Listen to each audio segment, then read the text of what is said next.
hidupku dan karya tanganmu. Ku tersanjung karena semua yang baik dalam hidupku, itulah karyamu. Kau beri kesempatan yang baru, dan ku ingin mengenalmu, Tuhan, lebih dalam dari semua yang ku kenal.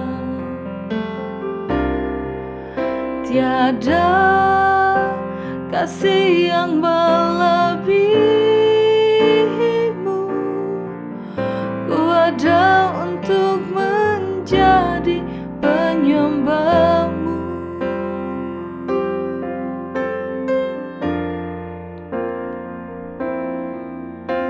Bila ku buka mataku dan lihat wajahmu,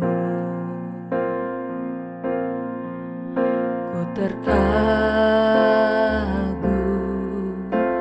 bila ku lihat hidupku dan karya tanganmu. Ku tersanjung karena semua yang baik dalam hidupku, itulah karyamu. Kau beri kesempatan yang baru, dan ku ingin mengenalmu, Tuhan, lebih dalam dari semua yang ku kenal. Tiada kasih yang melebihimu. Ku ada untuk menjadi penyembahmu, dan ku ingin mengenalmu, Tuhan, lebih dalam dari semua yang ku kenal. Tiada kasih yang melebihimu. Ku ada untuk menjadi penyembahmu. Ku ada untuk menjadi penyembahmu. Ku ada untuk menjadi penyembahmu.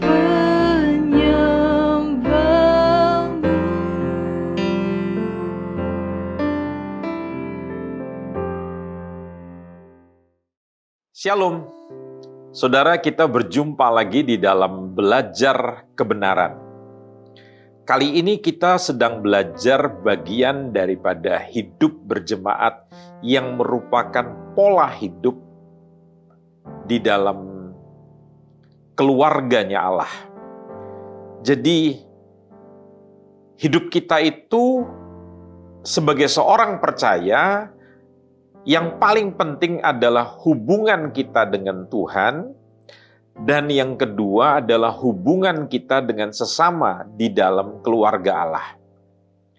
Gereja yang berhasil bukan karena gereja itu mempunyai keuangan yang hebat, satu, bukan karena mempunyai acara-acara yang spektakuler, yang luar biasa, ataupun gereja itu mempunyai gedung yang megah.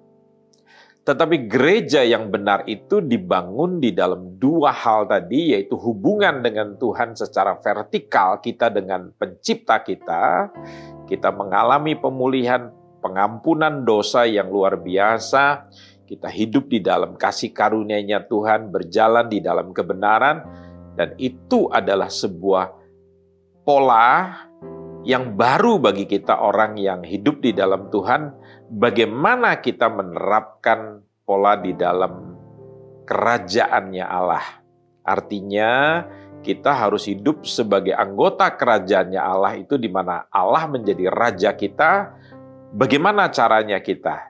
Jadi kita tidak bisa sembarangan lantas hidup dengan semau saya saja begitu. Kemudian pola yang kedua adalah pola hidup di dalam keluarga Allah.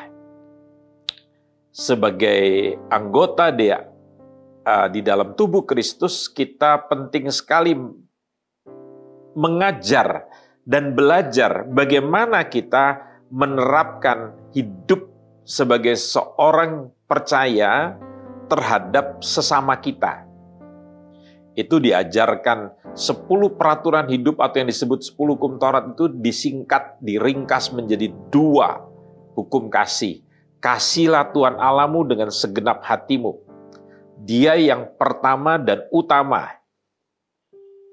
Dan yang kedua yang tidak kalah pentingnya katanya adalah kita belajar mengasihi sesama kita, terutama saudara-saudara kita seiman.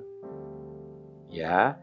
Jadi itu merupakan ukuran kita tidak bisa mengasihi sesama kita kalau kita tidak mengasihi atau belajarnya mengasihi saudara-saudara seiman.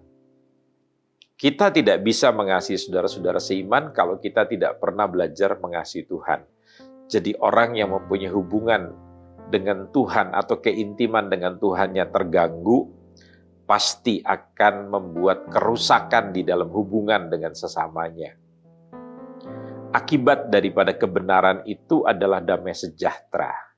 Pada waktu seorang pemimpin, pada waktu seorang pengasuh di dalam sebuah lembaga panti asuhan mulai tidak benar melakukan one prestasi, ya artinya tidak lagi melakukan sesuai dengan perjanjian kerjanya, dia melanggar firman Tuhan, hubungan dengan Tuhannya rusak dan digantikan dengan hal-hal yang duniawi.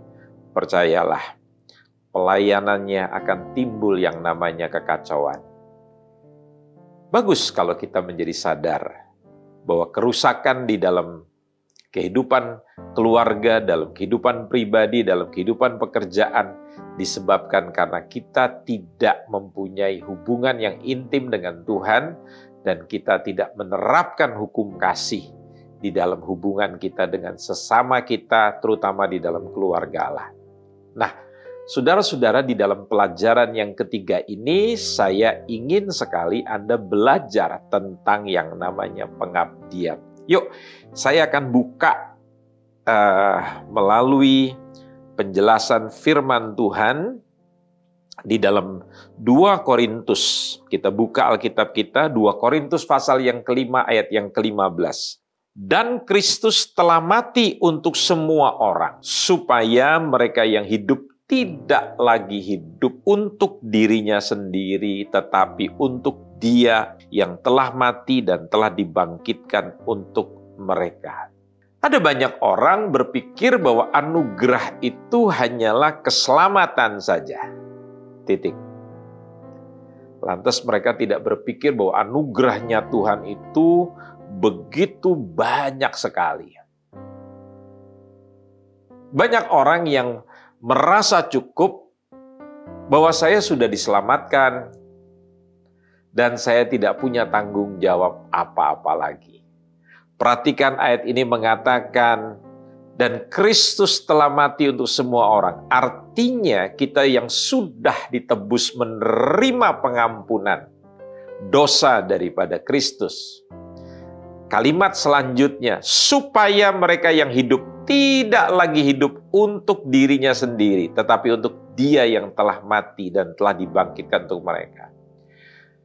Saya dan saudara sebagai seorang murid Kristus, sebagai seorang yang percaya kepada Kristus, Anda punya tanggung jawab.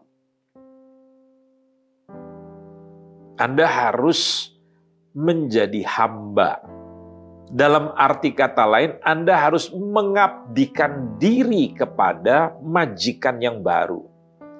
Tahukah sebelum kita menjadi murid Kristus, sebelum kita menerima Kristus sebagai Tuhan dan Juru Selamat kita, kita ini adalah budaknya dosa, hambanya dosa. Kitab Roma mengatakan setelah kita dimerdekakan daripada dosa, seharusnya kita menjadi budak kebenaran, hambanya Kristus, hambanya Tuhan. Jadi kita itu mesti mengabdi kepada Tuhan. Nah, ada banyak orang percaya yang merasa itu adalah sebuah pilihan. Saya bisa mengabdi kepada Tuhan atau tidak mengabdi kepada Tuhan, itu kan terserah saya. Saya setuju, Tuhan itu tidak pernah memaksa. Dia tidak pernah memaksa Anda untuk diselamatkan. Dia tidak pernah memaksa Anda untuk masuk surga. Dia tidak pernah memaksa Anda untuk menerima berkatnya Tuhan. Ya. Tuhan bisa melakukan segala sesuatu tanpa Anda, tanpa saya, tanpa kita semua. Dia bisa melakukan. Tetapi sebuah kehormatan, kalau dia melibatkan saya, melibatkan saudara di dalam pekerjaan yang besar untuk menyelamatkan dunia daripada dosa. Siapa yang tidak bangga satu hari saudara menerima telepon daripada sekretaris kabinet atau sekretaris negara?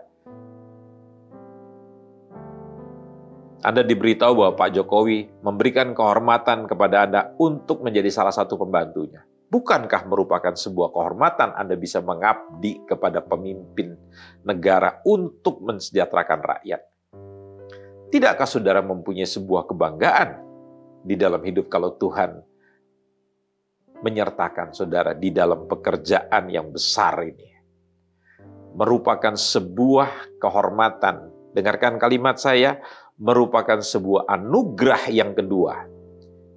Anugerah yang pertama, dia menyelamatkan saudara daripada dosa. Tapi anugerah yang kedua, dia melibatkan saudara untuk terlibat di dalam pekerjaan Allah yang besar, untuk Anda dan saya menjadi hamba-hambanya. Di dalam bahasa Yunaninya itu dipakai kata doulos. Ya, doulos itu artinya budak atau artinya hamba, orang yang tidak memiliki hak atas dirinya sendiri sebab dirinya telah dibeli dan seluruh hidupnya telah menjadi milik daripada tuannya. Saudara dan saya itu sudah dibeli dengan harga yang tunai. Kata 1 Korintus 7 ayat 23, kamu telah dibeli, saya dan saudara telah dibeli. Jadi saudara tidak berhak atas dirimu sendiri. Timbulnya konflik di dalam kehidupan kita karena kita merasa kita itu punya hak dalam hidup ini. Setelah saya ditinggal mati oleh istri saya, lebih daripada 8 bulan yang lalu, di tahun 2021, saya mempunyai sebuah kesadaran yang lebih lagi, bahwa hidup ini tidak bisa dipertahankan. Begitu waktunya Tuhan berkata selesai dan kamu harus kembali, maka manusia tidak lagi bisa menahan kehendak sang majikan, sang penguasa. Pada waktu kita hidup di dalam dosa, memang kita melakukan kehendak majikan kita yang lama, yaitu setan, iblis. Tetapi waktu saya dan saudara ditebus, saudara harus menyadari bahwa engkau sudah ditebus, dibeli dengan harga yang tunai. Jadi engkau bukan milikmu sendiri. Seringkali kita menganggap bahwa kita masih punya hak dalam hidup ini. Hak yang masih diizinkan kita miliki dalam hidup ini hanyalah hak sepatu. Itu pun tidak bisa kita miliki, satu hari sepatu kita bisa diambil.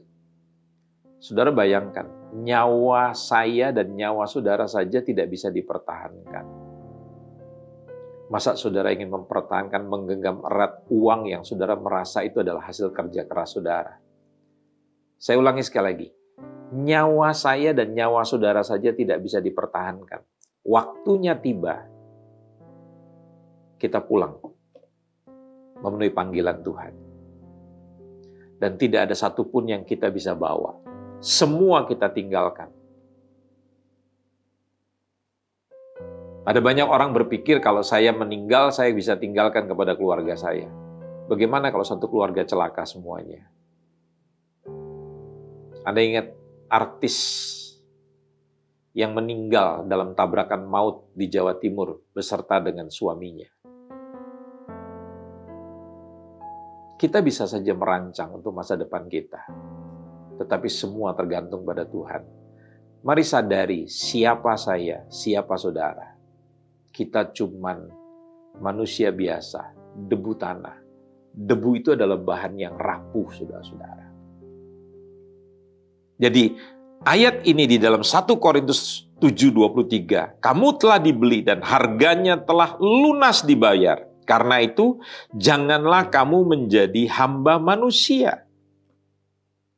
Di dalam 1 Korintus 3:23, tetapi kamu adalah milik Kristus, dan Kristus adalah milik Allah.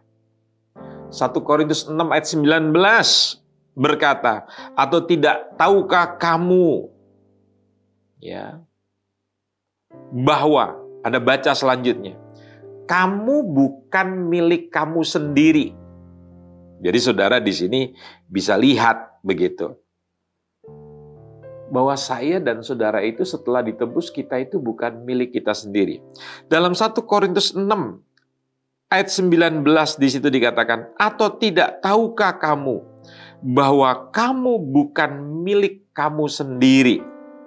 Nah, sebagai hamba milik daripada Kristus Tuhan, setiap orang percaya harus hidup untuk melakukan kehendak Sang Majikan baru, yaitu Kristus Tuhan.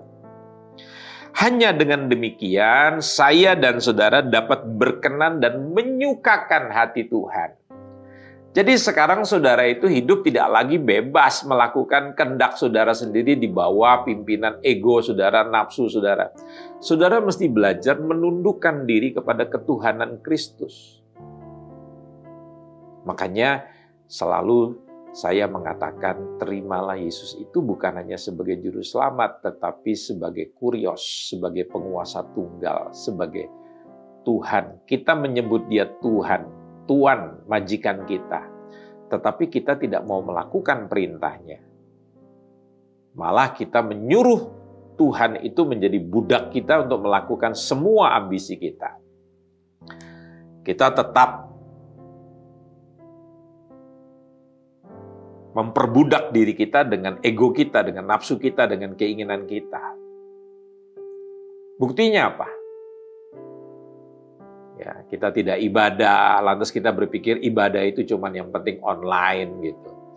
Dan dalam ibadah online, saudara juga tidak terikat pada sebuah gereja. Saudara putar-putar gelombang.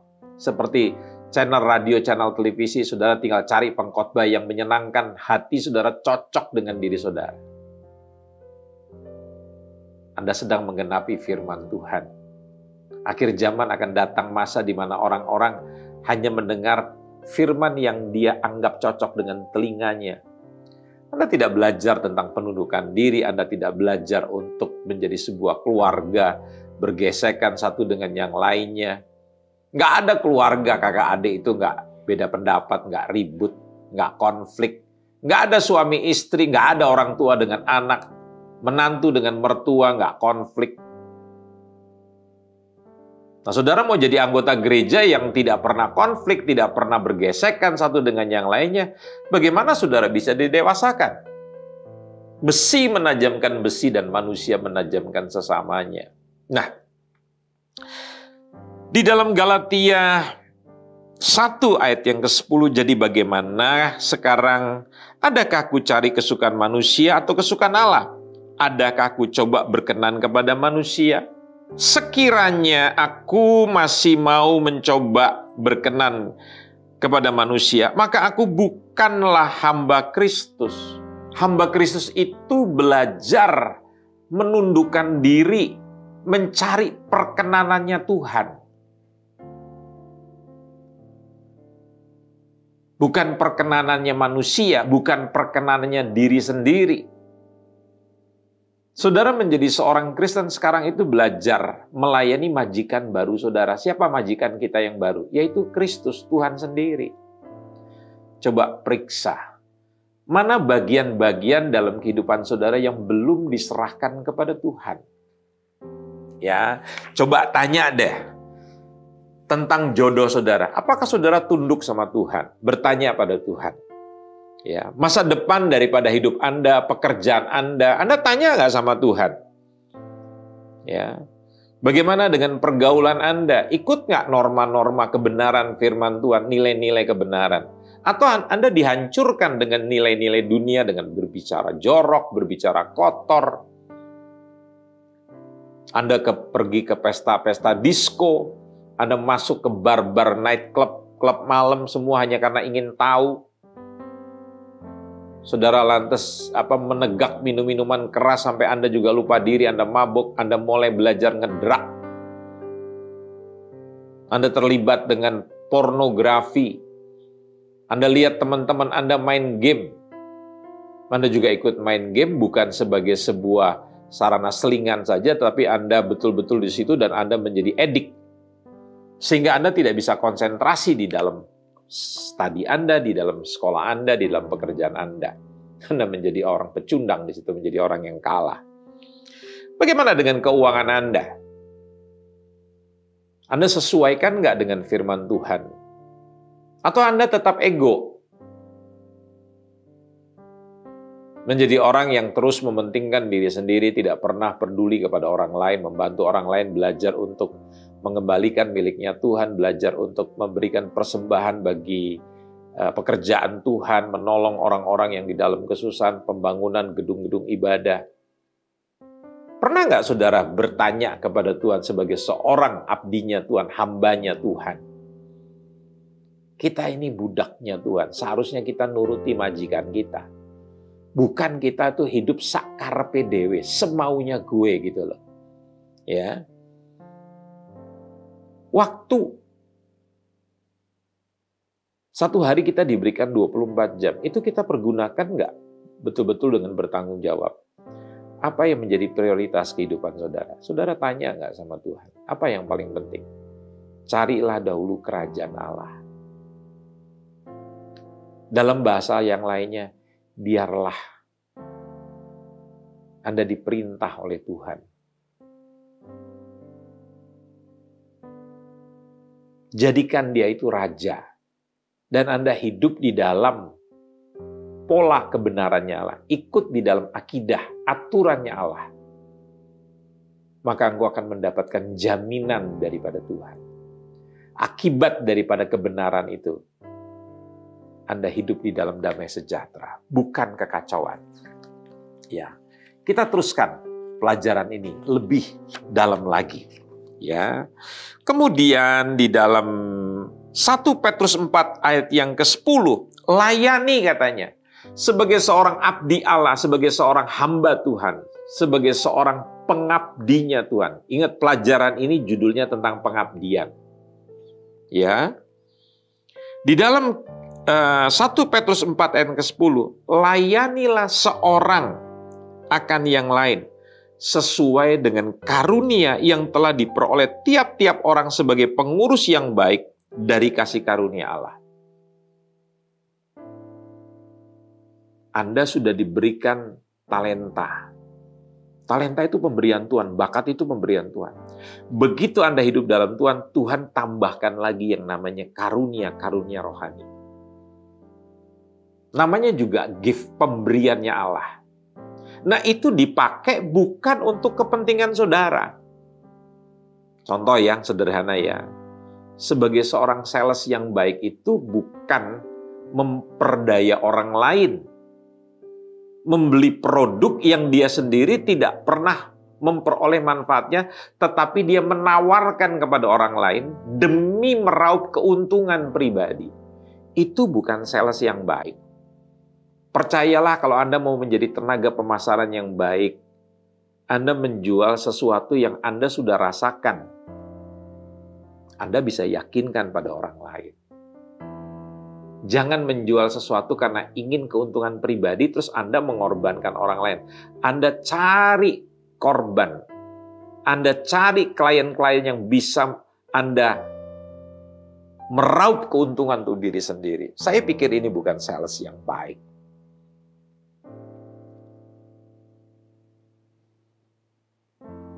Anda harus belajar untuk melayani seorang akan yang lain sesuai dengan karunia yang diberikan. Karunia itu diberikan, talenta itu diberikan.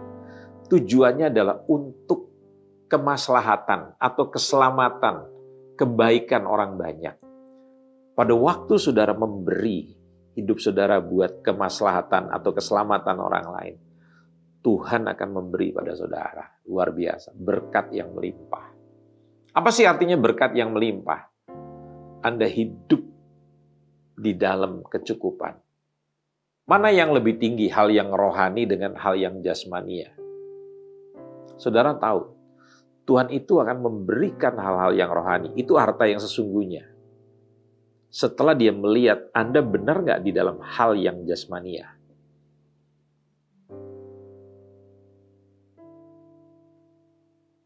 Orang yang tidak mengenal Tuhan bisa menerima uang dalam jumlah besar. Tetapi mereka belum tentu bisa menerima yang namanya damai sejahtera. Mereka belum tentu bisa menerima yang namanya ketenangan. Mereka belum tentu bisa menerima yang namanya sukacita. Tertawa karena ada yang lucu. Bahagia karena dia naik gaji. Bahagia karena dia bisa liburan ke Amerika. Tapi di saat-saat yang terbalik, seperti beberapa waktu yang lalu, pada waktu saya mendengar tentang ada kelainan dalam sel darah putih saya, itu membuat tiba-tiba hati saya menjadi tidak tenang. Tetapi pada waktu saya membiarkan firman Allah yang selama ini saya sudah baca, pelajari, renungkan, itu menguasai hidup saya. Saya cerita apa adanya. Ketakutan itu sirna. Nah, itu buah daripada kebenaran, damai sejahtera. Kita tidak pernah takut apapun yang terjadi yang diizinkan oleh Tuhan. Orang dunia saja bilang di balik semua musibah, di balik semua masalah ada hikmahnya. Nah, kita di dalam jalannya Tuhan, kita tahu bahwa Tuhan itu turut bekerja sama untuk mendatangkan kebaikan bagi orang yang mengasihi Dia. Jadi, penting sekali saudara-saudara untuk Anda mengerti ini. Kemudian, di dalam Injil Matius 25 ayat yang ke-40 saudara perhatikan. Ya, ini adalah perumpamaan. Yesus itu mengumpamakan dirinya sebagai seorang raja yang memberkati mereka yang melayani orang-orang yang hina. Tuhan Yesus berkata begini, "Aku berkata kepadamu sesungguhnya segala sesuatu yang kamu lakukan untuk salah seorang dari saudaraku yang paling hina ini, maka kamu telah melakukannya untuk aku." Mereka yang lapar, mereka yang haus, yang tidak punya pakaian, mereka yang dalam penjara, mereka yang sakit Anda kunjungi. Jadi hidup itu, senternya, pusatnya itu bukan lagi saudara ganti agama, tapi perilaku saudara, kelakuan kita itu tetap egosentris. Senternya itu adalah aku, keluargaku, kelompokku, golonganku. Bisa nggak saudara mengasihi seperti konsep kasihnya Allah? Karena begitu besar kasih Allah akan dunia ini. Dia bukan mengasihi sifat keberdosaan, tapi dia mengasihi pribadinya manusia yang dihancurkan oleh iblis. Dia tidak peduli sekalipun dosamu merah seperti kirmizi. Kita tidak usah percakapkan, tidak usah persoalkan. Dia sudah berzina, dia sudah jatuh dalam dosa, dia sudah mencuri, dia sudah berbohong. Sebagaimana Kristus mengasihi saya sebagai orang berdosa, saudara sebagai orang berdosa. Mau nggak kita belajar mengasihi orang lain tanpa mempercakapkannya, kata kitab Roma.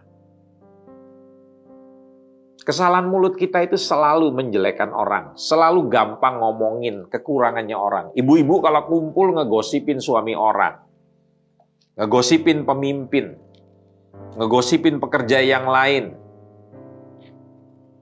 ngegosipin teman perempuannya yang lain. Ini ibu-ibu kalau kumpul. Bisa nggak sih kalau kumpul Anda nggak ngomong begitu, tapi kumpul ngomong, gimana caranya kita bisa meningkatkan penjualan kita? Terobosan apa yang harus dilakukan? Apakah kita perlu menaikkan modal kapital kita begitu, modal kerja kita? Bagaimana caranya kita meluaskan pemasaran kita? Bukan ngomongin si Anu, si Ono, si Oni, si Ino, kekurangannya. Apa saudara itu kurang kerjaan toh?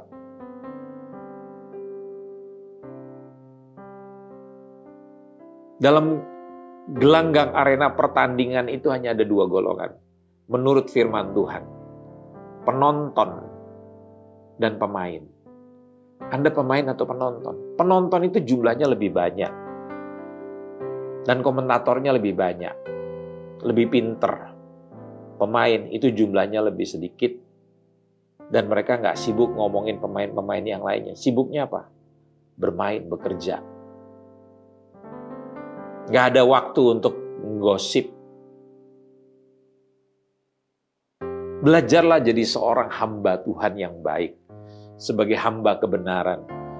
Saya berulang kali mengatakan, apa yang Anda keluarkan, itu akan mengangkat derajat hidup saudara atau akan menghancurkan derajat hidup saudara. Dunia saja mempunyai ungkapan. Ini dunia dalam arti kata di dalam dunia leadership, kepemimpinan, dalam dunia manajemen. Orang biasa itu selalu berbicara tentang peristiwa. Orang di bawah rata-rata, pecundang. Orang yang dianggap sampah itu selalu bicara tentang kejelekan orang, ngegosip. Tapi orang hebat selalu bicara tentang ide. Jalan keluar. Bagaimana caranya kita meningkatkan? Kita nggak sibuk untuk ngomongin kejelekan orang. Ingat ya saudara-saudara. Setiap orang itu punya kebusukan, punya kejelekan. Mau tahu? Kentut saudara aja masih bau. Ketek saudara aja kalau jarang mandi masih bau. Sadari hal itu. Supaya kita tidak sibuk membicarakan kejelekan orang. Dan itu akan menenggelamkan saudara. Kalau kita sadar kita ini cuma budaknya Tuhan, hambanya Tuhan. Di dalam Alkitab itu dikatakan hamba yang jahat dan hamba yang baik. Hamba yang jahat itu sibuk. Membunuh orang lain, mematikan orang lain, mencelakai orang lain, melukai orang lain. Itu hamba yang jahat. Tapi hamba yang baik, dia sibuk bagaimana berkenan kepada majikannya. Saudara termasuk yang mana kira-kira? Ya. Saya ingin memberikan contoh, saudara. Kalau saudara pergi ke restoran, saudara pergi ke rumah makan. Pelayan-pelayan restoran itu selalu menanyakan, Bapak mau makan apa? Ibu mau pesan apa? Artinya apa? Si pelayan itu melakukan kehendak daripada Tuan yang datang. Kalau saya tidak suka pedas, tapi pembantu kita di rumah itu memasakkan yang pedas, seraya dia berpikir begini, terserah mau makan mau enggak, yang penting aku sudah masak yang aku suka. Saya tanya, kira-kira pelayan seperti begini, hamba seperti begini berkenan enggak kepada majikannya, kepada tuannya? Ya. Jerih, payah di dalam pengabdian kita kepada Allah hanya akan berkenan kepadanya apabila kita melakukannya sesuai dengan kehendak daripada Tuhan. Jadi hidup itu tidak boleh sakarpe dewe, mau ngikuti. Saya nggak mau ibadah, mau apa gitu kira-kira. Saya nggak mau pelayanan, mau apa. Kalau saya nggak mau taat, mau apa? Nah, itu kira-kira. Orang-orang seperti begini akhirnya karena tidak tahu aturan dalam firman Tuhan, hidupnya itu bukan hanya menantang pemimpinnya, menantang sesamanya, tapi menantang Tuhan. Hidup berlawanan dengan kebenaran. Mengikuti arus dunia. Orang banyak hidupnya masih seperti kayak saya juga kok, ngapain kita sungguh-sungguh. Anda tidak berusaha untuk menjadi hamba Allah, untuk menjadi abdinya Allah, mengabdi kepada Allah. Tapi Anda mengabdi kepada daging saudara. Nah, apa gunanya Anda menjadi Kristen? Alkitab mengatakan nanti pada waktu dia berhadapan dengan Allah, ya, dia tidak akan tahan. Orang yang hidupnya tidak benar, saudara, dia nggak akan bisa berdiri di hadapannya Allah. Bukan Tuhan jahat. Jangan saudara berpikir keselamatan itu saudara sudah terima dengan cuma-cuma, lantas saudara tidak punya tanggung jawab. Bayi saja yang baru lahir itu bukan langsung merangkak, bukan langsung berdiri. Bayi itu harus bertumbuh. Nah, untuk bertumbuh katanya suratan Petrus, dia harus seperti bayi yang jasmania itu yang menginginkan. Harus minum air susu. Itu artinya apa? Firman yang murni. Kok sekarang ada orang Kristen begitu sudah merasa dirinya selamat, nggak perlu belajar firman. Nggak perlu ada pemimpin, nggak perlu ada pelindung, nggak perlu ada yang mengasuh, dia bisa berdiri sendiri. Makanya jadi orang Kristen yang aneh-aneh. Coba tanya siapa keluarga saudara, siapa pemimpin saudara. Ya. Ini penting sekali disadari saudara-saudara. Ya. Nah, yang selanjutnya mari kita melihat di dalam Matius 20 ayat 28. Anda akan mengerti sebuah kebenaran bahwa sama seperti Anak Manusia datang bukan untuk dilayani, melainkan untuk melayani dan untuk memberikan nyawanya menjadi tebusan bagi banyak orang. Gereja pada hari ini selalu berbicara bagaimana caranya menarik hadirat Tuhan, menarik Kristus itu untuk kepentingan dirinya sendiri, untuk memakmurkan dirinya sendiri. Bagaimana menyembuhkan dirinya sendiri, untuk mengalami mujizat bagi dirinya sendiri.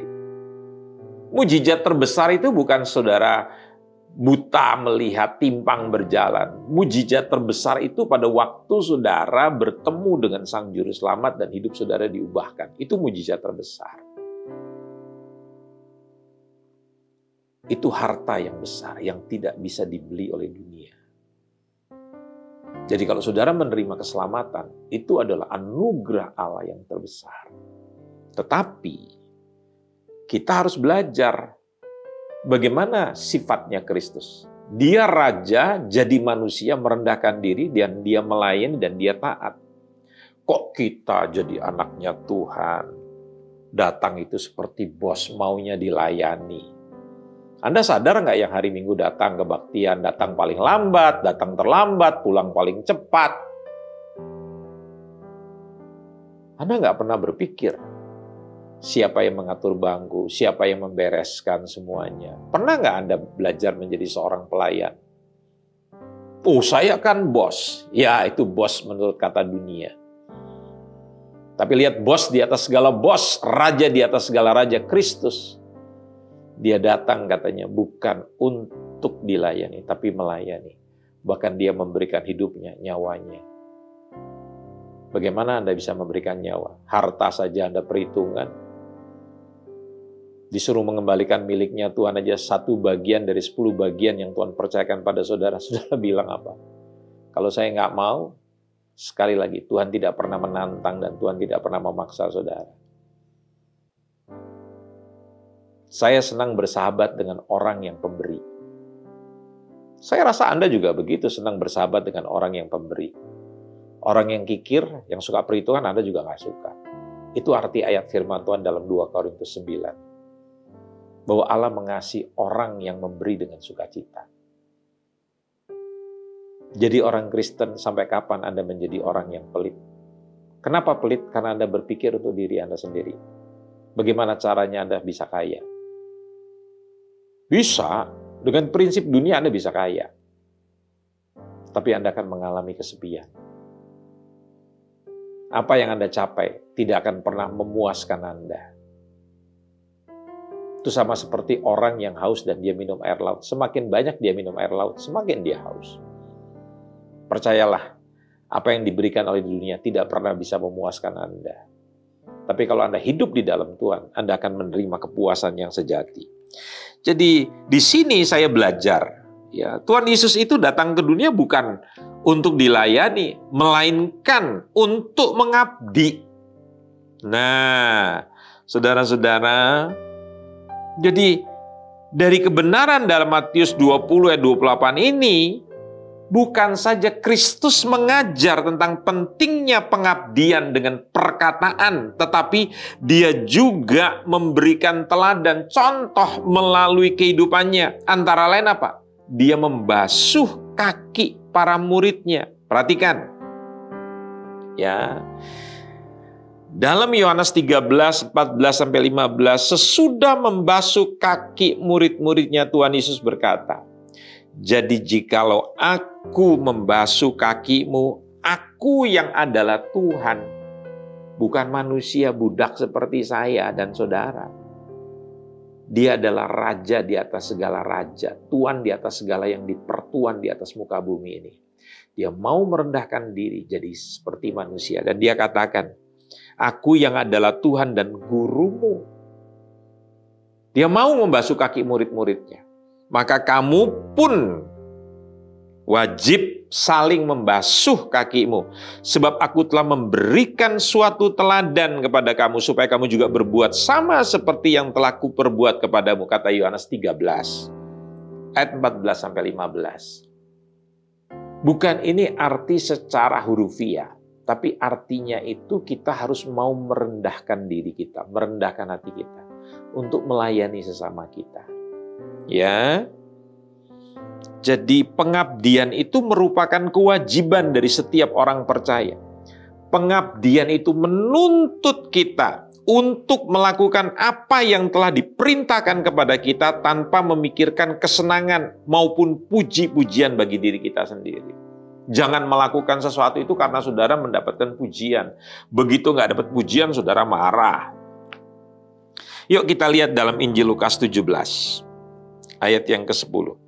Apabila kamu telah melakukan segala sesuatu yang ditugaskan kepadamu, hendaklah kamu berkata, kami ini adalah hamba yang tidak berguna, katanya di situ. Kami hanya melakukan apa yang kami harus lakukan. Kalau saudara mendapatkan pujian atau saudara mendapatkan celaan, tapi kalau saudara sadar, saya ini hanya hamba-hamba yang tidak berguna, saya hanya melakukan tugas yang memang diberikan oleh Tuhan. Saudara tidak akan tersinggung, saudara juga tidak akan pongah, karena saudara mendapatkan pujian. Karena saudara sadar saya ini hanyalah hambanya Tuhan. Saya melakukan itu demi menyenangkan hatinya Tuhan, bukan cari muka. Jadi di sini Tuhan Yesus mengajar semua orang percaya tidak merasa berjasa karena sudah melayani. Melainkan mereka harus merendahkan hati dengan berkata bahwa dirinya adalah hamba yang tidak berguna. Kalau saya sekarang bisa melayani, itu adalah kehormatan yang diberikan Tuhan kepada saya. Saya bisa melayani bangsa ini, saya bisa membantu presiden saya, itu adalah kehormatan yang diberikan pemimpin saya kepada saya. Sekarang bayangkan Tuhan yang menciptakan alam semesta, memberi kehormatan kepada Anda, untuk Anda bisa terlibat di dalam pelayanan. Sekali lagi, Tuhan tidak butuh kita. Dia bisa melakukan sesuatu tanpa kita. Tapi dia memberikan kehormatan kepada saya dan saudara untuk kita bisa mengabdi, melayani Tuhan dengan cara kita melayani sesama kita. Ya, saudara. Jadi, kalau Anda mengerti kebenaran ini, firman Tuhan itu menyatakan begini, Tuhan itu menyediakan berkat bagi setiap orang yang mau melayani sebagai seorang hamba. Antara lain apa? Anda akan memiliki wibawa rohani. Orang-orang yang melayani, orang-orang yang sudah bekerja keras, dia patut dihormati. Anda nggak perlu tuntut hal itu. Tetapi wibawa rohani itu akan diberikan oleh Tuhan. Pemimpin itu seharusnya bukan orang yang memerintah. Tetapi pemimpin itu adalah orang yang bekerja paling keras. Itu pelayan. Pemimpin itu bukan jabatan. John C. Maxwell pernah mengatakan di dalam buku tentang kepemimpinan, Anda hanya akan menjadi pemimpin sejauh atau sebanyak Anda melayani orang lain. Jadi kalau Anda jadi pemimpin, tapi Anda nggak mau melayani orang lain, Anda hanya sekedar memerintah, itu bukan pemimpin yang baik. Ya. Nah, mari kita lihat dalam Matius 23 ayat 11. Barang siapa terbesar di antara kamu, hendaklah ia menjadi pelayanmu. Yang mau menjadi terbesar, dia harus menjadi pelayanmu. Kemudian dalam Matius 20 ayat 26 sampai 27, barang siapa ingin menjadi besar di antara kamu, hendaklah ia menjadi pelayanmu. Dan barang siapa ingin menjadi terkemuka di antara kamu, hendaklah ia menjadi hambamu. Jadi mau jadi besar, mau jadi terkemuka, rahasianya mau jadi besar harus menjadi pelayan. Mau jadi orang yang pertama terkemuka di antara kamu harus menjadi hamba.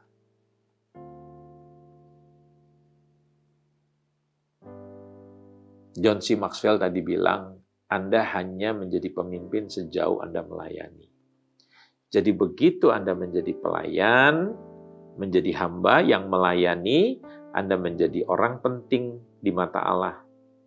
Dan Anda menjadi orang yang besar di pemandangannya Allah. Mana yang saudara pilih? Pengakuan dari manusia atau pengakuan daripada Allah? Jadi saudara-saudara, untuk Anda memperoleh wibawa rohani yang lebih besar, bukanlah dengan jalan melakukan manipulasi, dengan melakukan penindasan, intimidasi terhadap orang lain, atau memperdaya orang lain. Banyak sales suka memperdaya teman-temannya, memperdaya klien-kliennya hanya untuk mencari keuntungannya sendiri, untuk memperkaya diri. Kalau Anda ingin mempunyai wibawa rohani di dalam hidup ini, yaitu dengan jalan Anda harus mempunyai kerendahan hati, menunjukkan sikap mau melayani sebagai seorang hamba, sama seperti yang dilakukan oleh Tuhan Yesus. Ya, coba saudara-saudara, menurut Anda, ya, apabila Anda sudah berjerih lelah menolong orang lain, dan yang bersangkutan tidak menunjukkan rasa terima kasih kepada Anda, apa yang akan Anda lakukan? Apa yang Anda lakukan? Merasa kecewa dan tidak akan lagi bersedia untuk menolong orang itu? Atau mencari pujian dengan cara menceritakan perbuatan baik yang Anda lakukan terhadap orang itu? Atau Anda belajar untuk menerima orang itu apa adanya? Dan Anda tidak peduli. Yang penting saya melakukan itu kepada Tuhan. Ya. Apabila Anda menjadi pemimpin, dan suatu ketika ada orang yang meminta Anda untuk melakukan yang remeh-temeh, misalnya mengangkat meja, mengatur kursi, pertanyaan saya, apa yang akan Anda lakukan? Anda melakukan dengan terpaksa, dengan perasaan kurang senang? Atau Anda menyuruh, memerintah orang lain lagi untuk melakukannya? Atau Anda bersedia untuk melakukannya? Hidup di dalam keluarga Allah itu punya pola, saudara. Bukan namanya Kristen, tetapi hidup kita tidak pernah mengalami perubahan. Ya. Nah, orang yang mengabdi kepada Tuhan itu mempunyai kebahagiaan. Saya akan tunjukkan beberapa ayat di dalam firman Tuhan. Ya. Matius 5 ayat 3, berbahagialah orang yang miskin di hadapan Allah karena merekalah yang empunya kerajaan sorga. Yang dimaksud dengan miskin di hadapan Allah bukanlah miskin secara jasmani. Sebab kemiskinan di hadapan Allah artinya yaitu hidup tidak menyombongkan diri dan juga tidak mengandalkan kekuatannya sendiri. Sebaliknya, saya ini tidak berdaya tanpa Tuhan. Saya ini nggak ada apa-apanya tanpa Tuhan. Saya nol tanpa Tuhan.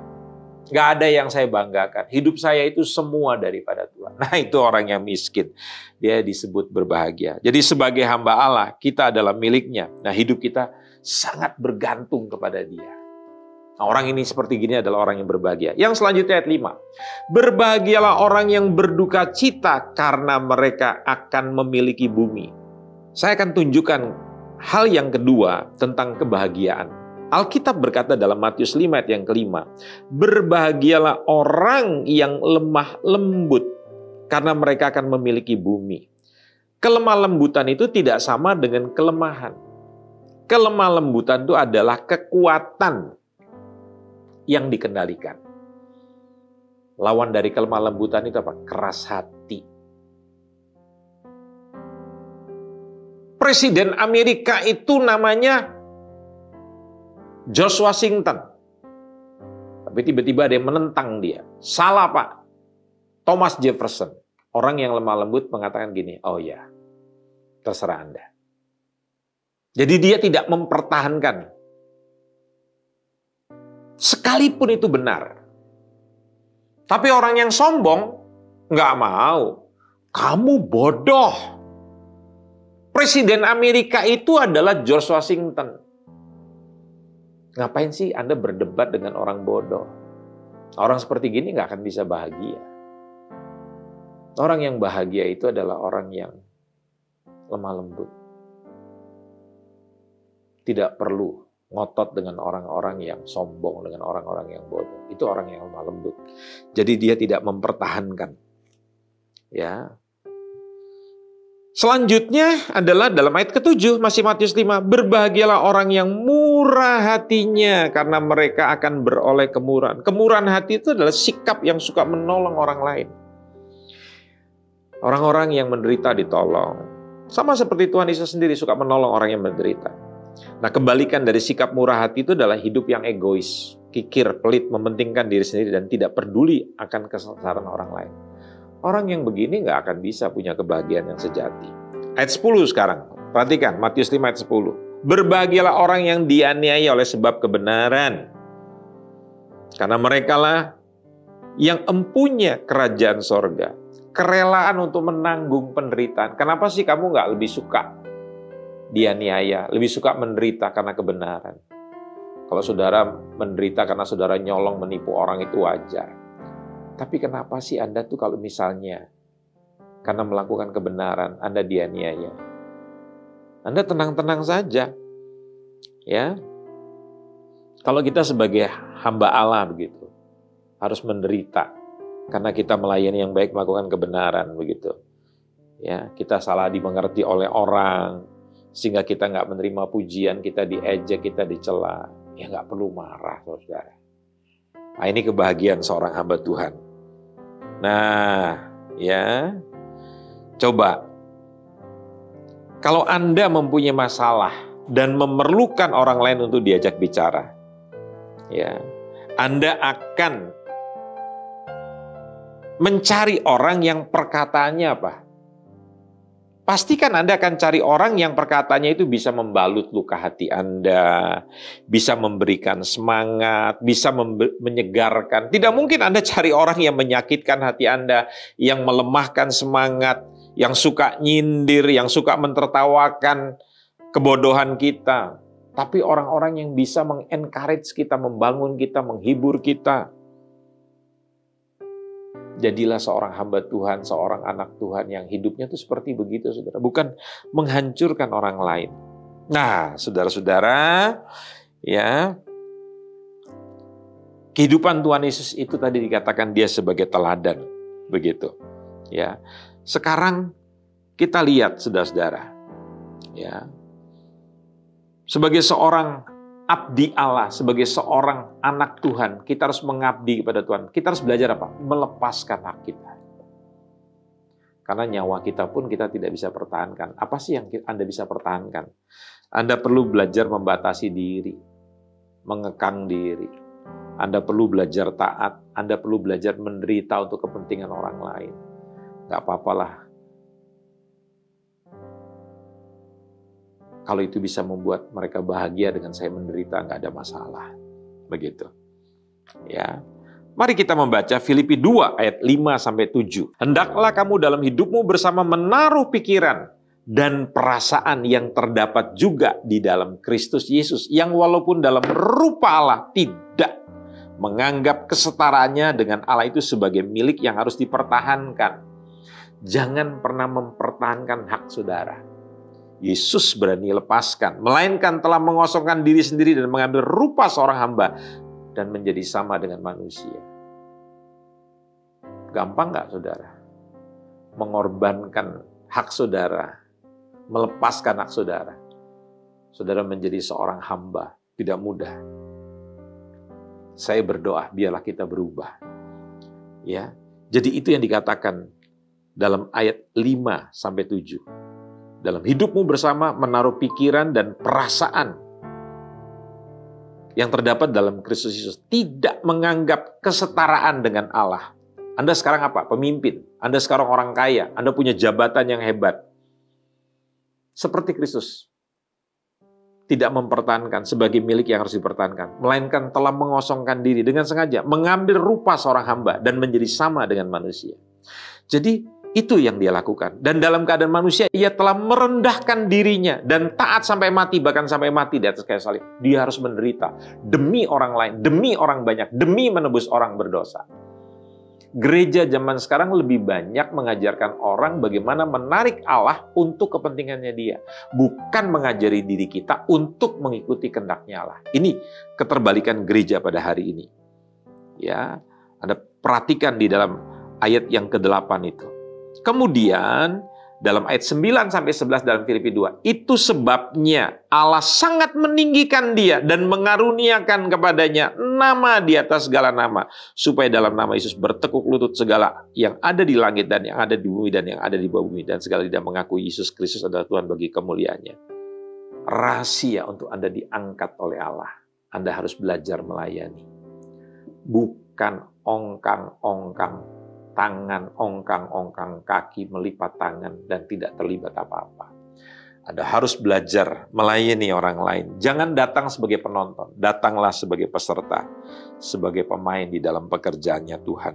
Nah, saudara-saudara, kalau Anda bekerja keras di dalam sebuah panitia, katakan panitia Natal, namun justru orang lain tidak bekerja keras, ya, maksud saya orang lain yang tidak bekerja keras memperoleh pujian. Anda yang bekerja keras tidak memperoleh pujian, tetapi orang lain yang tidak bekerja keras, dia dapat pujian. Saya tanya, bagaimana sikap Anda? Anda coba menjelaskan pada orang lain yang bekerja keras itu bukan dia, tapi saya. Atau Anda berdiam diri dan berjanji di masa depan, saya nggak mau terlibat lagi. Atau Anda bersikap begini, nggak masalah, orang lain dapat pujian, nggak apa-apa. Saya bekerja senyap, bekerja di belakang tidak kelihatan, tapi Tuhan melihat saya. Wow, itu luar biasa, saudara-saudara.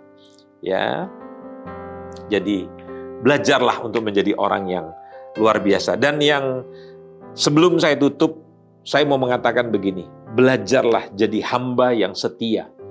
Jadi hamba yang baik itu pertama dia punya sifat yang setia. Kemudian dapat dipercayai. Yuk kita baca Injil Lukas 16 ayat yang ke-10 dan ayat yang ke-11. Perhatikan di sini. Barang siapa setia dalam perkara-perkara kecil, ia juga setia dalam perkara-perkara besar. Dan barang siapa tidak benar dalam perkara-perkara kecil, ia tidak benar dalam perkara-perkara besar. Jadi jika kamu tidak setia dalam hal mamon yang tidak jujur, siapakah yang mempercayakan kepadamu harta yang sesungguhnya? Saudara, di sini saya belajar prinsip penting daripada sifat-sifat dari hamba yang setia itu, hanya orang yang setia dalam hal-hal yang kecil, dia dapat dipercaya hal-hal yang besar. Sudah tahu rahasianya? Untuk mendapatkan hal yang besar, Anda mesti setia dulu melakukan hal yang kecil. Yang kedua, saya belajar di sini, hanya orang yang setia dengan hal-hal yang jasmaniah yang dapat dipercayai dengan hal-hal yang rohani. Jadi ukurannya itu, tesnya itu adalah hal-hal yang jasmani dulu, baru Anda akan mendapatkan hal-hal yang rohani. Dan yang ketiga, hanya orang yang dapat dipercaya dengan harta orang lainlah yang hidupnya akan diberkati oleh Tuhan. Siapa yang tidak jujur di dalam mamon, yang tidak jujur dalam uang, dia juga nggak benar dalam perkara yang lain. Jadi Anda mesti jujur tuh dalam mengelola hartanya orang lain tuh. Ya, jangan sampai Anda jadi orang yang tidak jujur. Ya, jadi demikianlah hendaknya orang memandang kami sebagai hamba-hamba Kristus yang kepadanya dipercayakan rahasia Allah yang akhirnya dituntut dari pelayan-pelayan yang demikian ialah bahwa mereka ternyata dapat dipercayai. Kata 1 Korintus pasal yang keempat ayat 1 dan yang kedua. Itu sebabnya Tuhan Yesus mengajarkan begini, saudara. Setiap orang pasti memiliki talenta atau potensi yang kita terima daripada Tuhan. Yang kedua, mereka dituntut untuk mengembangkan talenta tersebut. Ya. Dan yang ketiga, mereka harus mempertanggungjawabkan upaya mereka kepada Tuhan. Jadi benar-benar apa yang telah dipercayakan pada Tuhan itu dituntut prinsip pertanggungan jawab. Ya, perhatikan itu baik-baik. Dalam Injil Matius 25 ayat 14, 15, dan 19 Anda bisa baca di situ. Sebab kerajaan surga sama seperti seorang yang mau bepergian ke luar negeri, yang memanggil hamba-hambanya dan mempercayakan hartanya kepada mereka. Yang seorang diberikan 1 talenta, yang lain 2, yang lain lagi 5. Masing-masing menurut kesanggupannya. Lalu berangkat, lama sesudah itu pulang tuan hamba-hamba itu lalu mengadakan perhitungan dengan mereka. Apa yang telah dipercayakan Tuhan kepada saudara, kepada saya, satu hari akan dipertanggungjawabkan. Jadi saya akan akhiri pelajaran ini, saudara-saudara. Apakah itu hamba yang bertanggung jawab? Yang pertama, kita mempertanggungjawabkan waktu yang diberikan Tuhan 24 jam dalam sehari. Kita mempertanggungjawabkan harta benda kita. Kita mempertanggungjawabkan perkataan kita. Kita mempertanggungjawabkan tubuh kita. Kalau Anda makan tidak benar, hidup tidak sehat, tidur tidak sehat, maka jangan heran Anda melawan hukum kesehatan. Kita sedang merusak tubuh yang Tuhan karuniakan kepada kita. Dan yang kelima, waktu, harta benda, perkataan, tubuh, dan sanak keluarga kita. Kita harus belajar bertanggung jawab, saudara-saudara. Ya, perhatikan dalam Efesus 5, 15-16, karena itu perhatikan dengan seksama bagaimana kamu hidup. Janganlah seperti orang bebal, tetapi seperti orang arif, dan pergunakanlah waktu yang ada, karena hari-hari ini adalah hari yang jahat. Harta yang indah dan minyak yang ada di kediaman orang bijak, tetapi orang bebal memboroskannya. Jadi di dalam diri orang benar, harta itu harus dikelola dengan baik. Dapat 100, keluar 100, impas. Dapat 100, keluar 80, bijak. Dapat 100, keluar 150, namanya mujizat. Sehingga kita harus hidup jungkir balik. Gali lubang, tutup lubang. Kartu kredit itu bukan pengganti uang tunai. Kartu kredit itu adalah cara, sistem untuk membayar. Ya, jadi kalau pendapatanmu 10 juta ya jangan pernah pergunakan kartu kredit daripada limit gaji saudara. Nanti engkau akan hidup membayar bunganya, saudara sudah terlibat jadi tukang utang begitu. Matius 12 ayat yang ke-36. Setiap kata-kata yang diucapkan orang harus dipertanggungjawabkan pada hari penghakiman. Jadi kata-kata itu harus diperhatikan, saudara. Yang keempat, atau tidak, tahukah kamu bahwa tubuhmu adalah bait Roh Kudus? Jadi kita harus memperhatikan tubuh kita itu. Tubuhmu bukan milik kamu sendiri, sebab itu karena kamu sudah dibeli, muliakan Allah dengan tubuhmu. Jadi kita pergunakan tubuh kita itu dalam 1 Korintus 6, 19, dan 20. Dan hal yang kelima yang menjadi tanggung jawab kita adalah masalah dalam 1 Timotius 5 ayat 8. Tetapi jika seorang tidak memelihara sanak keluarganya dan seisi rumahnya, orang itu murtad dan lebih buruk dari orang yang tidak beriman.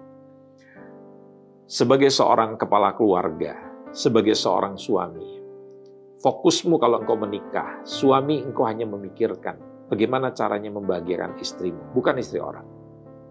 Bagaimana membahagiakan anak-anakmu, bukan membahagiakan anak-anak orang.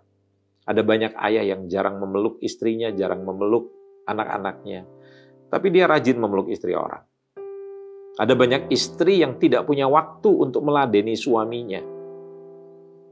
Pernah seorang bintang film yang terkenal di Indonesia, seorang komposer lagu, Titiek Puspa, mengatakan begini, seorang pelacur satu hari bisa melayani 7 laki-laki yang berbeda dalam soal seks. Tapi seringkali seorang istri hanya melayani 1 suami saja untuk melayani kebutuhan seksnya sehari. Dia selalu menghindar. Ibu-ibu, ingatlah, Anda harus belajar mengabdi melayani suami Anda. Kalau Anda menikah, kata firman Tuhan, seumur hidup bagaimana menyenangkan suami Anda. Jangan sia-siakan suami Anda, jangan rendahkan suami Anda, jangan hina suamimu. Dan engkau suami-suami, kasih istrimu, layani dia, perhatikan dia, senangkan dia, bahagiakan dia. Ajak dia terlibat di dalam pelayanan, jangan pergi kebaktian sendirian. Dan engkau orang tua, didiklah anakmu di dalam jalan yang benar. Sayangilah mereka. Dan engkau anak-anak, hormatilah orang tuamu. Ingat, kalau engkau menghina orang tuamu, engkau akan berlawanan dengan Allah. Karena Allah tidak suka kita sebagai anak belajar menghujat orang tua kita. Sama, anak-anak rohani jangan belajar menghujat para pemimpin-pemimpin rohani. Engkau nggak akan jadi orang hebat. Ingat, perilaku kita diperhatikan oleh Tuhan.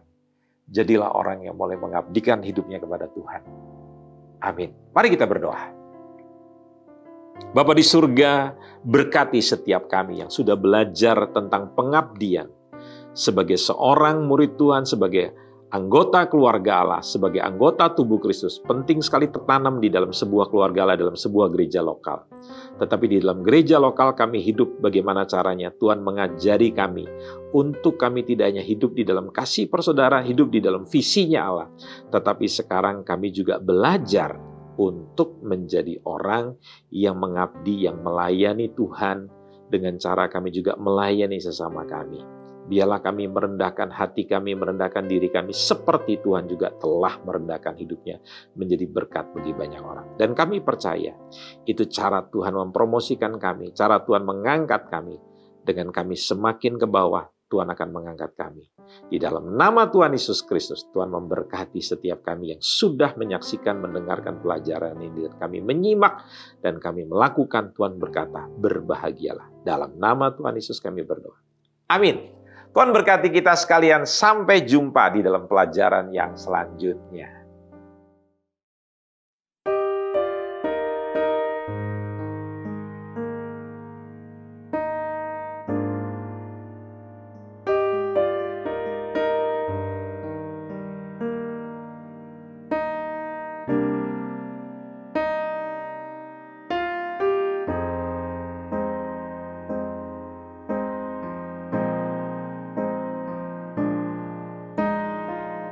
Bersyukur padamu Tuhan atas kasih-Mu. Ku bermazmur bagi nama-Mu yang kudus.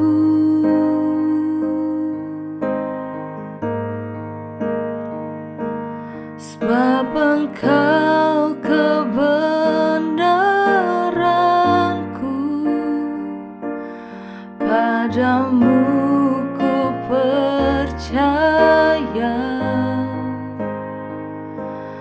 Betapa mulianya Tuhanku, ku rindu menyatakan.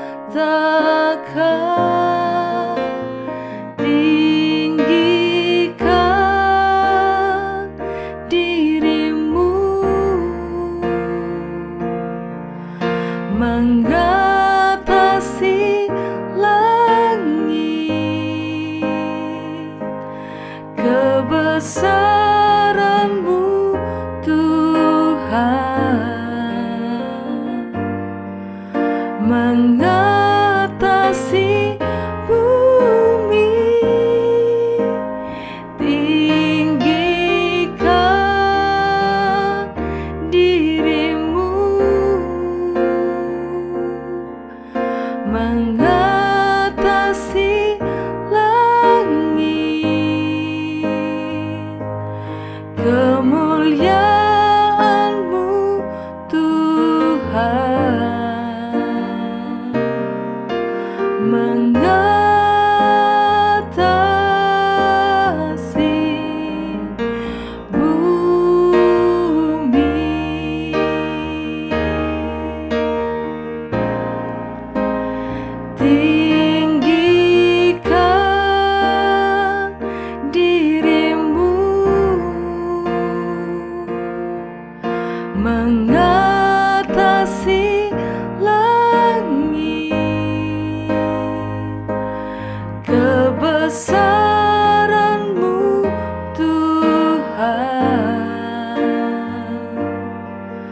mengatasi bumi,